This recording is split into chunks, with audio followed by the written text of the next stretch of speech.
কুরুক্ষেত্রের যুদ্ধের শেষ দিন। এখনো পর্যন্ত নিহত হয়েছে প্রায় ২০ লক্ষ মানুষ। কৌরব হোক বা পাণ্ডব, সবার চোখেই আজ জল। শুধু একজন ব্যক্তি আজ ভীষণ খুশি। সে জানত যে তার মৃত্যু আর কিছুক্ষণের মধ্যেই হবে।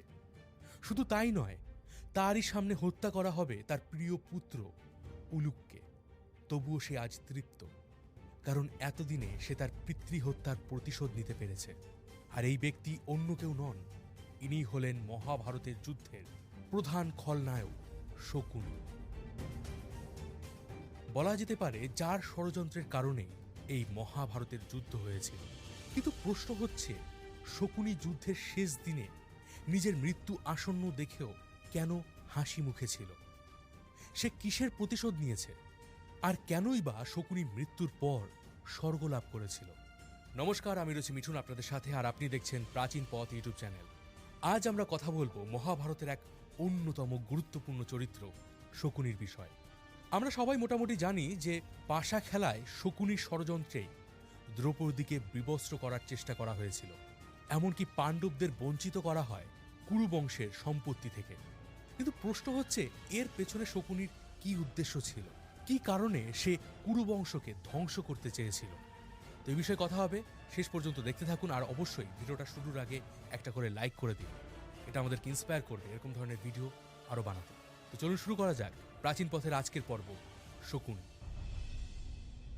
শকুনিকে জানতে হলে আমাদেরকে পৌঁছে যেতে হবে ভারতবর্ষের গণ্ডি পেরিয়ে সুদূর আফগানিস্তানের কান্দাহারে। সেখানেই ছিল গান্ধার রাজ্য। গান্ধারের অধিপতি ছিলেন রাজা সুবল। সুবলের ছিল ১০০ পুত্র ও একটি মাত্র কন্যা। এই ১০০ পুত্রের মধ্যে সবথেকে কনিষ্ঠ পুত্র ছিলেন সৌবল, যাকে আজ আমরা শকুনি নামে জানি। আর রাজা সুবলের যে একমাত্র কন্যা ছিলেন, তার রূপ ও লাবণ্যের খ্যাতি সে সময় গান্ধার ছড়িয়ে পৌঁছে গিয়েছিল হস্তিনাপুরে। আর আশা করি আপনারা বুঝতে পারছেন সেই কন্যা কে। ইনিই হলেন কৌরবদের মা গান্ধারী। আর ঠিক এই সময়ই হস্তিনাপুরে শাসন করছিল কুরু বংশ। কিন্তু হস্তিনাপুরের সিংহাসন তখন শূন্য। রাজা বিচিত্রবীর্য মারা গেছেন, আর তার ২ পুত্রের হয়ে রাজ্য সামলাচ্ছেন তারই সৎ ভাই ভীষ্মদেব, যিনি হস্তিনাপুরের একমাত্র অভিভাবক ছিলেন। আর এই হস্তিনাপুর বীরত্ব এবং শৌর্যের দিক থেকে গান্ধারের চেয়ে ১০০ গুণে এগিয়েছিল। ভীষ্মদেবের ভাই বিচিত্রবীর্যের জ্যেষ্ঠ সন্তান ছিলেন ধৃতরাষ্ট্র, যে জন্ম থেকেই অন্ধ ছিল।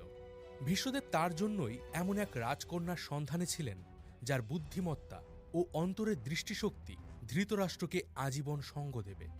আর এই সময় তার কানে এসে পৌঁছায় গান্ধার রাজকন্যা গান্ধারীর রূপ ও বুদ্ধির খ্যাতি।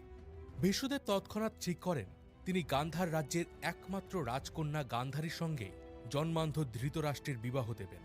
আর সেই মতো তিনি প্রস্তাব পাঠান রাজা সুবলের কাছে। গান্ধারীর সবচেয়ে প্রিয় ভ্রাতা ছিল শকুনি, আর একজন জন্মান্ধ পুরুষের সাথে নিজের প্রাণ প্রিয় বোনের বিবাহ দিতে তিনি তীব্র আপত্তি জানিয়েছিলেন। কিন্তু হস্তিনাপুরের মতো এত বিশাল সাম্রাজ্যের প্রস্তাবকে নাকচ করে দেওয়ার মতো সাহস বা সামরিক শক্তি কোনোটাই গান্ধারের কাছে ছিল না। আর শেষ পর্যন্ত এক শুভ দিন ঠিক করা হয় এই বিবাহের জন্য। তবে রাজা সুবল এই বিবাহের পূর্বে গান্ধারীর ভাগ্য গণনা করে জানতে পারেন যে গান্ধারী মাঙ্গলিক, এবং পৌরাণিক শাস্ত্র মতে মাঙ্গলিক কন্যারা বিবাহের পর সংসারে সুখী হয় না।